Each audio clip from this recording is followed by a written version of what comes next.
Hello guys, today is going to be my sixth foray in my How to Play series, and today we'll cover The Witcher RPG by R. Talsorian game.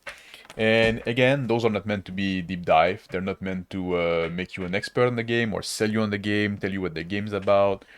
Those videos are meant to, if you are invited to join a session on a short notice, you could watch them and be able to follow along.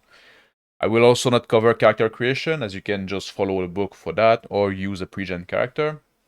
And I will not cover magic, so just don't play a mage if you're joining on a short notice. And I won't be covering crafting and alchemy, which might be a big part of that game, but it's a bit beyond the scope of the series. And this is not a review. I will try not to comment on the game about the game design, although I will definitely make a review about this game, which is probably going to be my next video, so stay tuned if you want to see that. So let's get to it. So, The Witcher RPG is a hybrid game between skill-based and class-based. You do your most test, the skill test, by rolling a d10, adding your skill value, adding your attribute, adding any modifier that you can have, and there's a lot of modifier in that game. And you try to beat a difficulty level or a opposed roll. So the difficulty goes between 10 and 30. They're not spread evenly. You can pause the video and read them if you want an idea of how they're arranged. You got 9 statistics in that game: intelligence, body, craft, reflex, speed, will, dexterity, empathy, luck. Luck is kind of a pool of points that you can spend. I'm not gonna go too much into that. Actually, I'm not gonna go into that at all. Ask your gym about it. And the stats gonna go between 3 and 13. 3 and 10 realistically, but some class feature, some race feature can raise the stat. And you also have like a derived statistic: vigor, leap, recovery, stun, health point, encumbrance, stamina, punch, and kick. And those don't have like a set range because each one of those work in a vastly different manner. Stamina is also a pool of point that you're gonna spend, but it's derived from other statistic. That's again, it's more like in character generation. You're gonna figure it out, and then you just roll with it. There's a list of skill. Each skill is linked to an attribute, so you can pause if you want to read them all. Some skill have a 2 in parentheses between them. That's for in character creation. When you attribute point to your skill, those cost double. I'm not sure if it also applied to leveling up. That wasn't clear. You also have class skill outside of the skill that I just showed. You also have class skill. There's 10 per class. It's going to be 1 base skill plus 3 paths, each with 3 skill in. So they're 3. You can raise multiple paths at once, but you have to go from the first skill in the path, have 5 points in there. Then you can open up the next skill in the path. Once you get 5 points in there, you can open up the next skill in the path. You cannot go sideways. So if you want like the second skill on the second path, you do have to take the first skill on the second path, at least at 5 points. You can raise them all. It's gonna make it a bit harder to reach the end, but those are like kind of your class skill. That's only your in class, or like Bard or Witcher is a class, or I think Merchant is a class. So those are the kind of class you can see. Leveling up, you're gonna gain improvement point. They're gonna be attributed to you by the GM at the end of the session. The books say that the GM should give you about 6, but they don't give much directive at all as to how to give those IP points. At least not that I've seen. Maybe it's hidden somewhere. Not the review now. And to raise a skill, you spend its current level of improvement point. When your skill is at level 0, you have to spend 1 point to bring it to level 1. So it's gonna cost you 1 to go from 0 to 1, then 1 to go from 1 to 2, then 2 to go from 1 to 2, from 2 to 3. And to raise the statistic, it's the current level times 10. Combat is organized in round. A round lasts about 3 seconds. Initiative is rolled by rolling 1d10 and adding your reflex statistic to it, and you go from highest to lowest. The book says that if there's tie, you roll a d10 to separate between the the people at the same time, but then they still act at their original initiative. So it'd be like if you do like a decimal after that. So let's say you roll a 7, then you roll, and another guy roll a 7, you both roll a d10, then you're gonna have like a 3, then your initiative is 7.3 in a way. That's effectively that's what would be.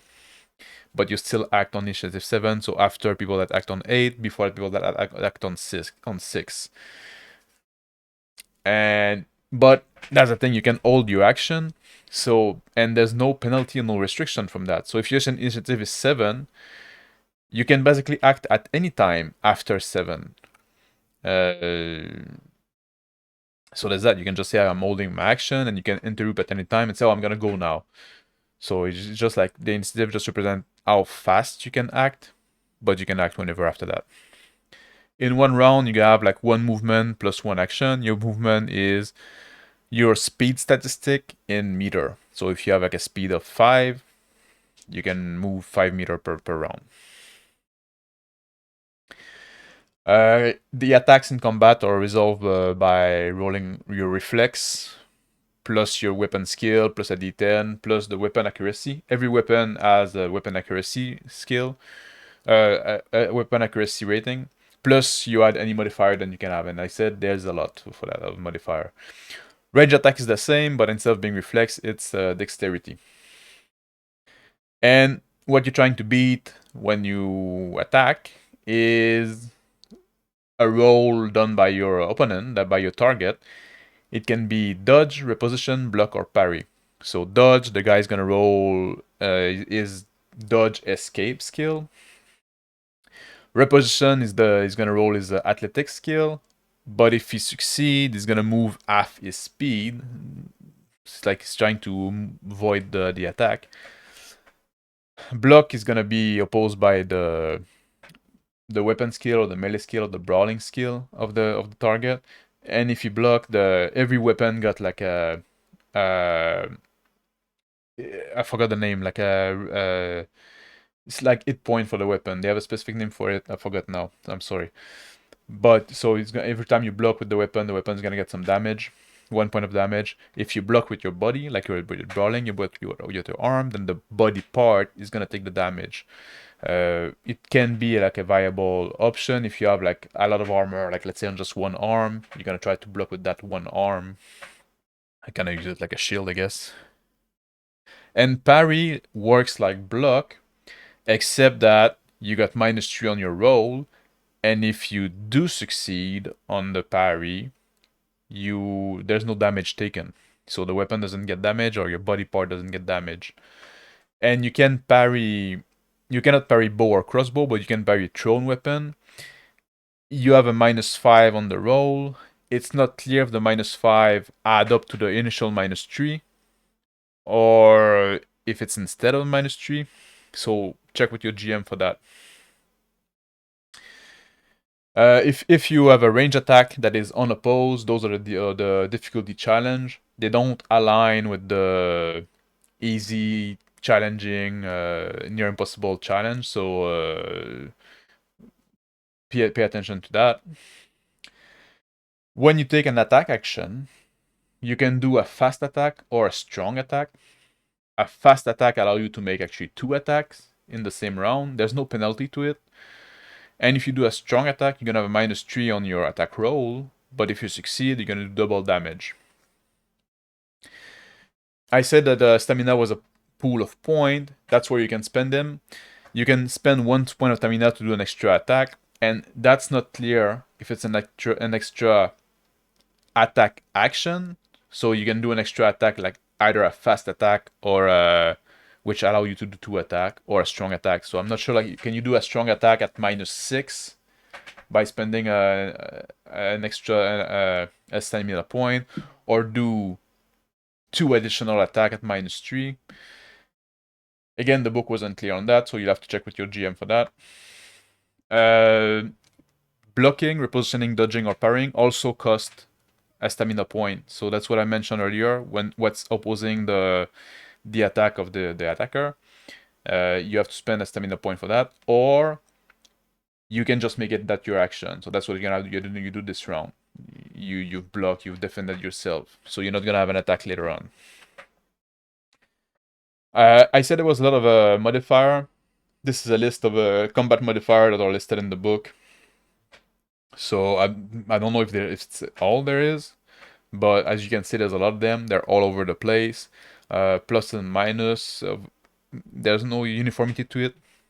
You can pause the video and read them if you want. The books make a point about the vision cone when you're in combat. That would be like everything that's in front of you, 180 degrees in front of you. If you don't have a helmet, if you have a helmet that restricts vision, it's going to be the 90 degree in front of you. If you're attacking something that is outside of your vision cone, it's going to be -3 to the attack roll. If an enemy from outside your vision cone attack you, they're going to have a +3 on their attack roll. There's a bunch of there's like critical success, critical fumble, critical damage. Critical success, when you roll a 10 on your dice, the dice explode. So you can reroll or add a new dice to your total. And if it's a 10 again, you roll again. If it's a 10 again, you roll again. Typical like exploding dice mechanic there. On a critical fumble, when you roll a 1 on your d10, then you roll another d10 and you subtract this new d10 from the result.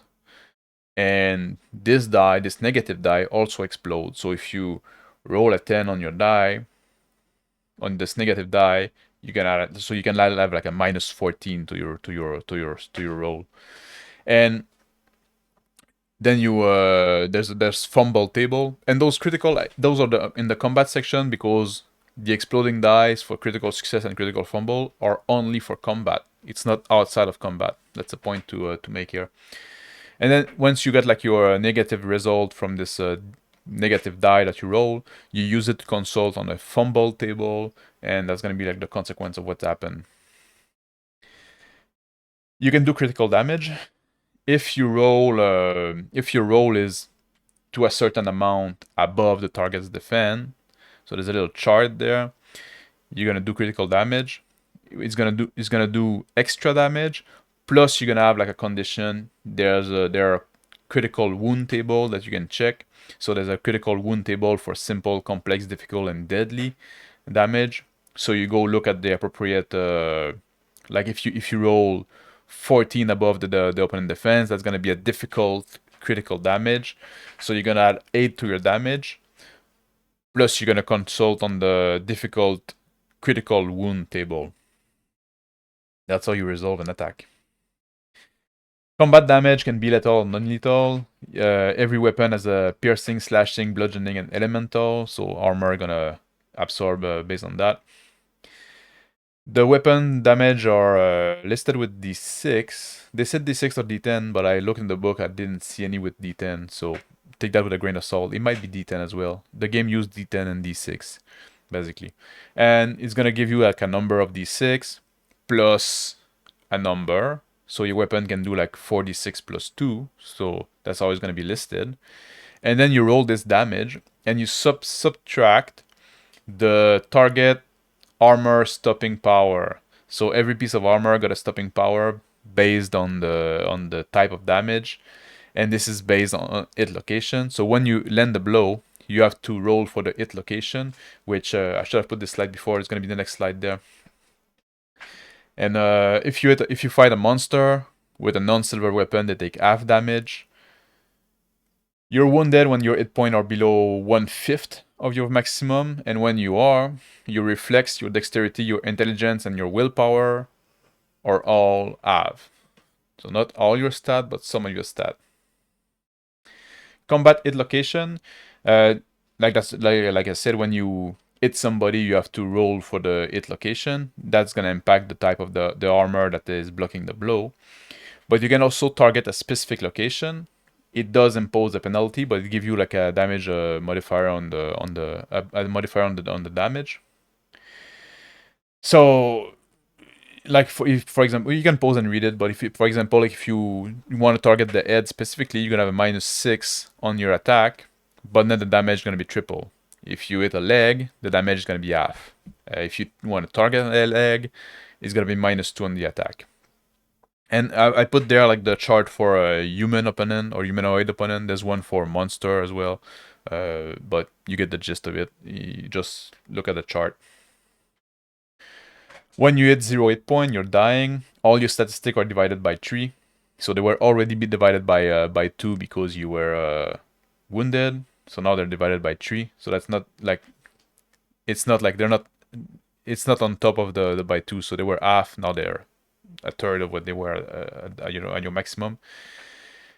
And then you have to make a death save at the same value of your stun statistic. So you have to beat your stun statistic or roll under your stun statistic.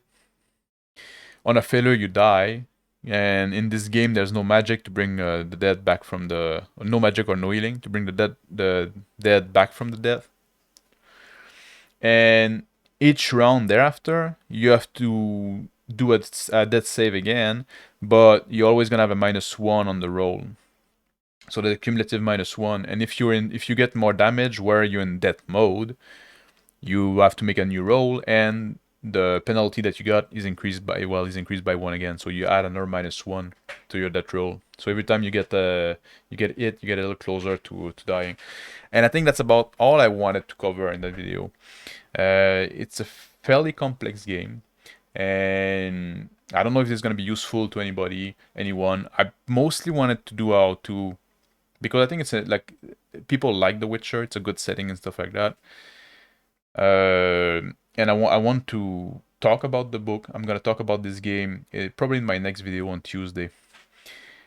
And I wanted to put out like some of the base rules, so if you want to follow along for the review, it's gonna be a bit easier. But I want to keep those two videos separate. So if somebody, like I said in the beginning, somebody's invited to join the game on short notice, he could watch this video and kind of like be able to follow along. He's not gonna know everything that he needs to know to play the game. That would make a way too long video. It needs to be a series, something like that. But at least you have like the basic mechanic the basic mechanic in mind. So tell me if you have any question. Feel free to ask down below.